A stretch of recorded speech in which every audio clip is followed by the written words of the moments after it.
वो मंदिर में चला गया, क्योंकि गुरुजी ने कहा था अगर सैनिक भी पीछे पड़े हुए हों और कोई किसी मंदिर में आरती चल रही हो तो तुमको उतर करके वहाँ प्रणाम करना पड़ेगा, आरती करनी पड़ेगी।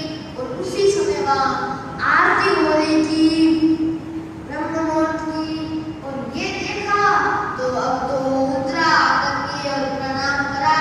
इतने में वो उधर से सैनिक आ गए।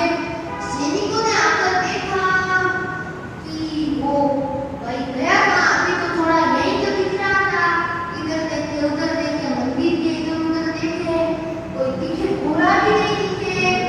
तो देखा कि उन्होंने देखा पूरा तो है, लेकिन वो आश्चर्य कर रहे हैं क्या हुआ। जो पूरा काला था, वो जो श्याम वर्ण का काला काला घोड़ा था।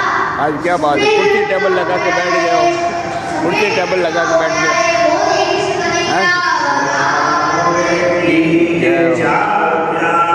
टेबल लगा के बैठ गया आज, और ये तो ही है बोला हरी चेवड़ा गुदाम गुस्सा वाला चेवड़ा। पाँच लोग कैसे बाज रखते हो,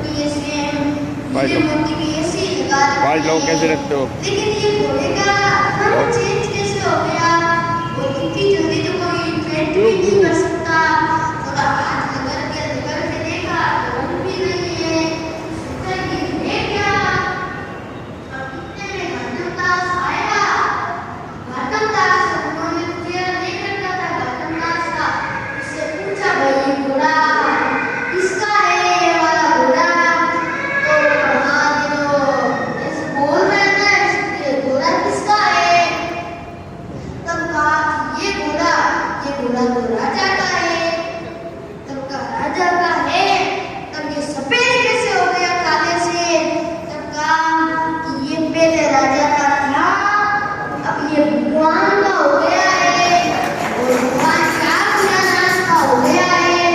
और भगवान ने सोचा कि ये श्याम वर्ण का तो घोड़ा है, मैं भी श्याम वर्ण का हूँ, अगर मैं इसके ऊपर बैठ के चलाऊंगा तो मैं तो दिखूंगा ही नहीं, मैं तो दिखूंगा ही नहीं।